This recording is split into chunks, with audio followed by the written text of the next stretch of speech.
You open your eyes, not because you slept enough, because your phone decided it was time. 6:30 a.m. The smart alarm analyzed your sleep cycles through the accelerometer and woke you during a light phase. It didn't ask permission. It made the choice for you.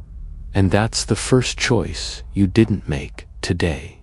There will be more, a lot more. You think you control your day. You choose what to eat, where to drive, what to watch tonight. But the decision was made for you long before you woke up. Some of those decisions were made in 2012, in a small office in Palo Alto, by a person you've never seen. We're going to live through one day together, an ordinary day, morning to night. And I'll show you how many of your decisions actually belong to you. Spoiler, fewer than you think. Apartment, 7 a.m. First thing you see, the lock screen, 14 notifications, 3 from messaging apps, 2 from news apps, 1 from your bank, 1 from a fitness tracker, 7 from social media. You didn't ask for a single one. They arrived on their own while you slept. Each notification is a decision made by an algorithm. The algorithm knows what time you usually wake up. It knows which notifications you respond to fastest. It knows which ones make you open the app, and it puts exactly those notifications at the top. Tristan Harris, former design ethicist at Google, called this the race to the bottom of the brainstem. Every app on your phone competes for the same thing, the most primitive layer of your attention, not your thought, your reflex. You pick up the phone, unlock it, check the notifications. That process took 4 seconds. In 4 seconds, you didn't make a single decision. You executed a program. Now the bathroom. You turn on a podcast. You didn't choose it. Autoplay chose it. The podcast platform's algorithm decided this is the episode you'd like. Based on what? Based on everything you've listened to in the last 6 months. Based on what people with a similar profile listen to. Based on which episode keeps listeners engaged longest. Not which is best, which is longest. Retention time is the primary metric, not quality, not accuracy, not usefulness. Time spent inside. Because time is the product. Your time. You brush your teeth and listen to a voice you didn't choose. It says things you're likely to agree with, not because they're right, but because agreement holds attention longer than disagreement. The algorithm knows this. Kitchen, breakfast. You open a food delivery app on the home screen recommendations. The first 3 restaurants aren't the closest to you, not the highest rated, not the cheapest. They paid for the position. This is called promoted placement. Advertising disguised as a recommendation. You think the app is showing you the best choice? The app is showing you the most profitable choice for itself. The difference is enormous, but visually, it's invisible. The order button, large, bright, placed at the bottom of the screen. The cancel button, small, gray, hidden in a corner. This is not a design flaw. This is design. Harry Brignall of Princeton and his colleagues studied more than 11,000 websites and apps. They found systematic patterns they called dark patterns. Interface decisions that push users toward actions that benefit the platform. A subscription that's easy to sign up for and hard to cancel. A consent checkbox that's pre-checked by default. A countdown timer creating a false sense of urgency. A decline button written in tiny font with phrasing like, "No, I don't want to save money." Each of these elements looks minor on its own. Together, they form an architecture where the path of least resistance always leads to checkout. You order breakfast, not the one you wanted. The one that was shown first. Commute to work. 8:30. You open the navigation app. Type in the office address. 3 routes. One highlighted in blue. Recommended. You follow it without thinking. The navigator chose this route based on several parameters. Current traffic. Historical congestion data for this time of day. Speed of movement on each segment. But there are parameters you don't know about. Google Maps uses data from millions of phones simultaneously. Every phone with GPS enabled transmits its location and speed. This isn't optional, it's the condition for the service to work. You give up your coordinates every second. In return, you get a route. But the route isn't just about you. The navigator distributes flow. If everyone took the same road, it would jam. So the algorithm sends some drivers on alternative routes. You might get routed through a residential neighborhood, not because it's faster for you, but because it relieves pressure on the main highway. You are a unit of traffic, not a passenger. A unit. The algorithm doesn't optimize your time. It optimizes the system. You are a variable in it. But that's just geolocation. There's something bigger. Researcher Shoshana Zuboff at Harvard Business School described a new economic model. She called it surveillance capitalism. The idea is simple. In the 20th century, companies made money by producing goods and selling them to you. In the 21st century, companies make money by producing data about you and selling it to others. You are not the customer. You are the raw material. Your routes, your searches, your purchases, your pauses between clicks, your scrolling speed, the time you linger on an image, the words you type and delete without sending. All of it is collected. All of it is analyzed. All of it is sold. Not to you, about you.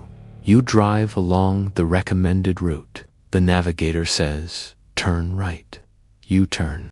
Without thinking, what do?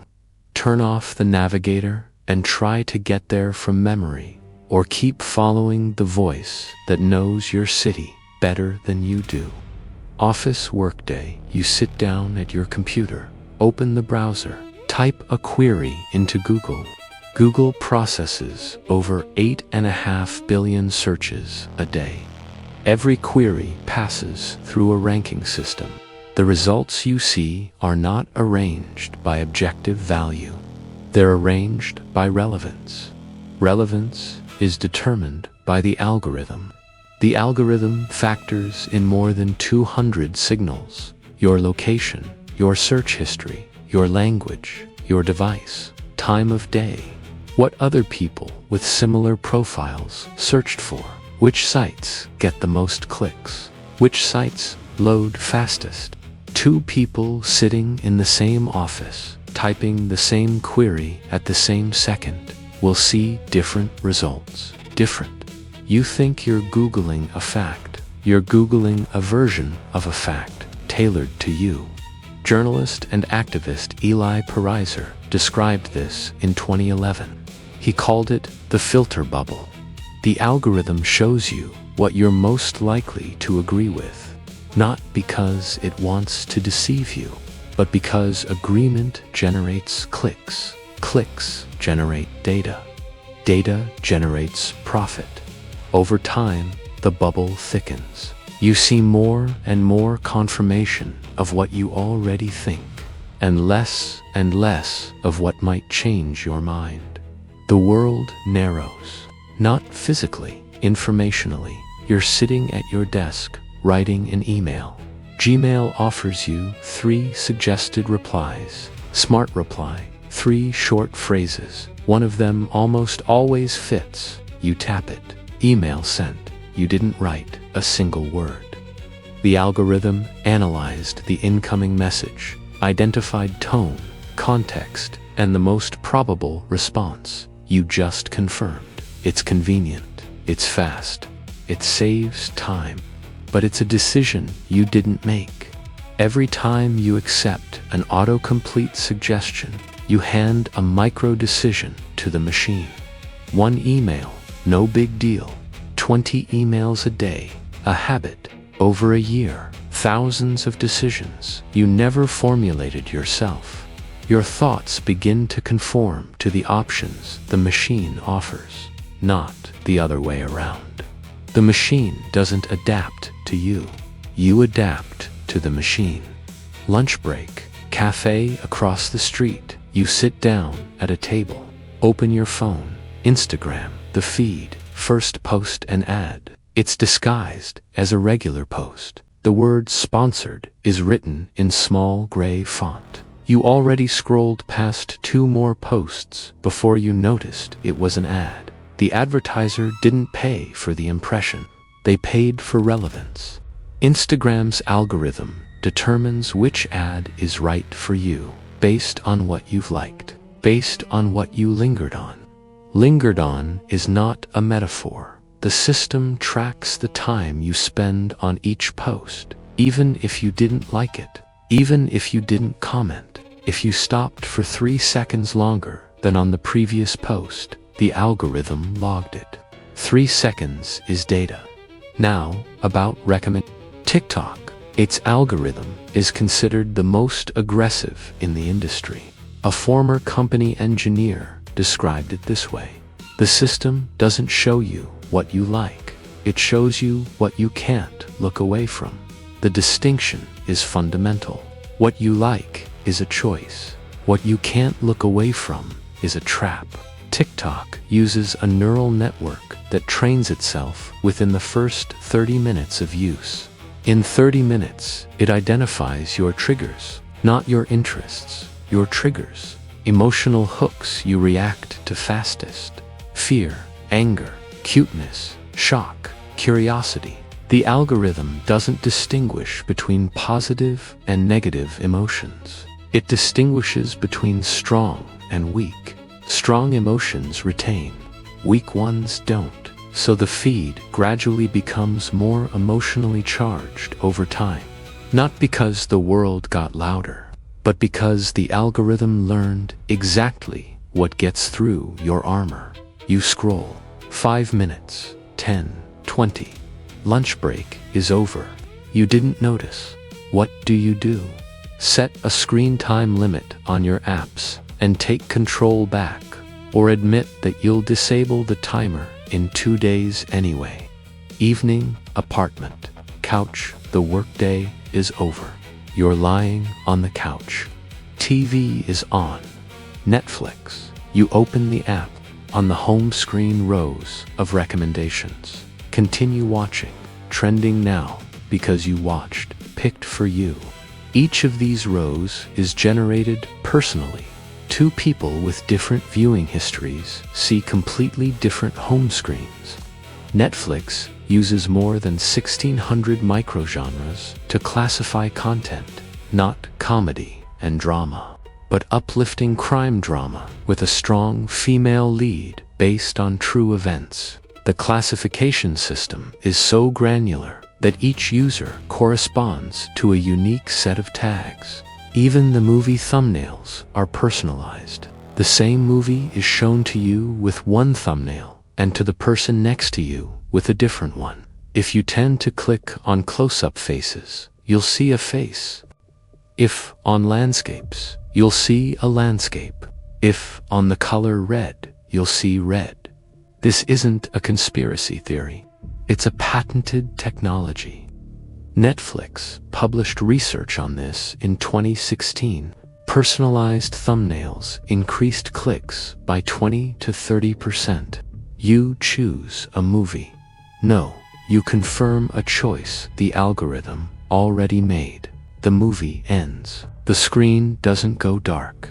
The next episode starts, or the next film autoplay. You get 5 seconds to hit cancel. 5 seconds. Making the decision to stop requires effort. Continuing requires nothing. Inertia wins, always. This isn't accidental. This is behavioral engineering. 1:30 a.m. You're still watching. Work tomorrow. But the screen keeps glowing, and you can't stop. Not because the content is good, but because stopping requires effort, and continuing doesn't. Night, bedroom, phone, on the nightstand. You put the phone on the charger. The screen goes dark. You think the phone turned off. It didn't. It's working. While you sleep, apps continue exchanging data with servers. Your location is transmitted every few minutes. Background processes update advertising identifiers. The system analyzes the time you stopped using the phone and adds it to your behavioral profile. It knows when you usually fall asleep. It knows when you wake up in the middle of the night and check your phone. It knows how often that happens. In the morning, it uses that data. The notifications waiting on your lock screen are not arranged randomly. They're arranged so you open the app with the highest probability. The cycle closes. You open your eyes, not because you slept enough, because your phone decided it was time. This isn't one day. This is every day. 365 days a year. Year after year. And with each year, the algorithm knows you a little better, and you know a little less about it. What do? Accept that this is the price of convenience, or try to find out who actually owns your day. Jimmy's archive silence. A man in a beige trench coat sits behind a heavy oak desk. A mug of black coffee sits on a stack of papers, steam barely rising from the surface. Detective Jimmy looks up. You just lived through one day, one ordinary day, and in that day, roughly 70% of your decisions were stolen, not by force, by convenience. Snail, wearing a tiny trench coat and a fedora, sits on the keys of an old typewriter. He presses one key. Nothing happens. He presses another. Nothing again. He looks at Jimmy. Jimmy nods. Let's break down exactly how this works. Not as a theory, as a hacking manual. Except they're not hacking the system. They're hacking you. Phenomenon 1. The default effect. Jimmy opens a thin case file. Inside a single sheet of paper with 2 answer choices. One of them is already circled. Economists Richard Thaler and Cass Sunstein described this mechanism in their book Nudge, the default effect. When one option is pre-selected, most people don't change it, not because it's the best, but because changing it requires effort. In Austria, organ donation consent is set by default. 99% of the population are donors. In Germany, where you have to check the box yourself, 12%. The difference isn't in values. The difference is in default settings. On your phone, all notifications are enabled by default. Location tracking is enabled by default. Autoplay is enabled by default. Personalized advertising is enabled by default. You can turn all of it off, but you have to find each setting. In each app, in each menu, some settings are buried 3 levels deep. Some are worded so you can't tell what you're actually turning off. This isn't accidental. This is choice architecture. Whoever sets the defaults controls the behavior of the majority. Snail, on Jimmy's desk, sits in front of 2 small doors. One is open, the other is closed. Snail crawls through the open one, not because it's better behind it, but because it's already open. Psychological first aid. Thaler and Sunstein recommend. Take 1 hour and go through the settings of your main apps. Turn off everything you didn't consciously turn on. If a setting was enabled without your knowledge, it's not working for you. 1 hour can change your daily behavioral route for months. Google Richard Thaler, Cass Sunstein, Nudge default effect. Phenomenon 2. The filter bubble. Jimmy places two newspapers on the desk, both from the same day. Different headlines, different facts. The world described in each one doesn't match. Eli Pariser, journalist and civic activist, noticed in 2011 that his Facebook feed had stopped showing him posts from friends with opposing political views. He hadn't blocked anyone. He hadn't changed any settings. The algorithm decided for him. Pariser called it the filter bubble. The algorithm removes from your information space anything that might cause discomfort, not because it cares about you, but because discomfort reduces time spent on the platform. The result: you see a world that confirms your beliefs every day without exception. Over time, you begin to believe the world really is that way, that most people think like you, that the alternative point of view is marginal. It's not. But the bubble doesn't show you the other side, because the other side doesn't generate clicks. Snail on Jimmy's desk sits inside an upside-down glass. He can see the desk, can see Jimmy, can see the case files, but he can't get out. The glass is transparent. Snail thinks he's free, but he's inside. Psychological first aid.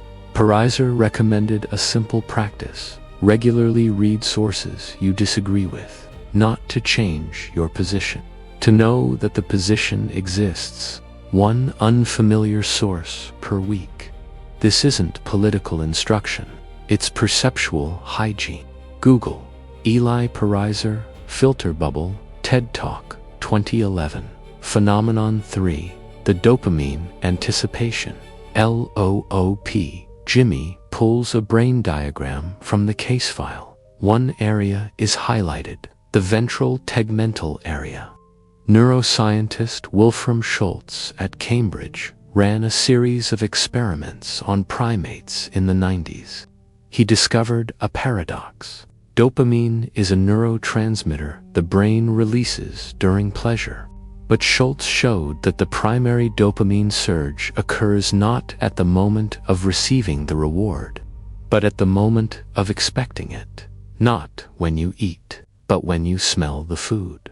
Not when you see the like, but when you open the app and wait. Is there a like or not?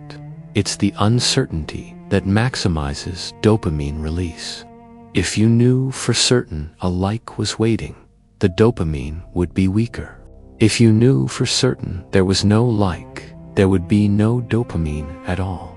But you don't know, and that not knowing is the fuel. Every time you pull the feed down, your brain is in a state of anticipation. Will there be something interesting or not? That question activates the dopamine circuit more powerfully than the answer itself. Apps are engineered to sustain this state as long as possible. A half-second loading delay, a refresh animation, a screen that flickers before showing the result. None of these are technical limitations. They are designed pauses that extend the anticipation. Snail on Jimmy's desk stares at a sealed envelope. He knows something is inside. He doesn't know what. He doesn't open it. He just stares and can't look away. Psychological first aid. Schultz showed that being aware of the dopamine loop doesn't stop it, but it does create an interception point. Next time your hand reaches for the phone for no reason, ask yourself, do I want something specific, or do I want to find out if there's something fits the second one? It's not you making a decision. It's the dopamine circuit requesting an update. Google, Wolfram Schultz, Dopamine Prediction Error Reward, Anticipation. Phenomenon 4, Surveillance Capitalism. Jimmy opens the bottom drawer of his desk. Inside, a thick book with a dark cover. The Age of Surveillance Capitalism. Author Shoshana Zuboff, professor at Harvard Business School. Zuboff described an economic model that didn't exist before the 2000s. In classical capitalism, a company produces a product and sells it to the consumer. In surveillance capitalism, a company extracts data about the consumer's behavior and sells it to third parties. The product isn't the app. The product isn't the service. The product is you. More precisely, a prediction of your behavior. Google doesn't sell you search. Google sells advertisers the probability that you'll click on an ad. Facebook doesn't sell you connection. Facebook sells advertisers the probability that you'll react to a specific message. Amazon doesn't sell you a product. Amazon sells manufacturers the probability that you'll buy this particular item if it's shown to you at this particular moment. Probability. That's the key word. Companies don't just collect data about what you did.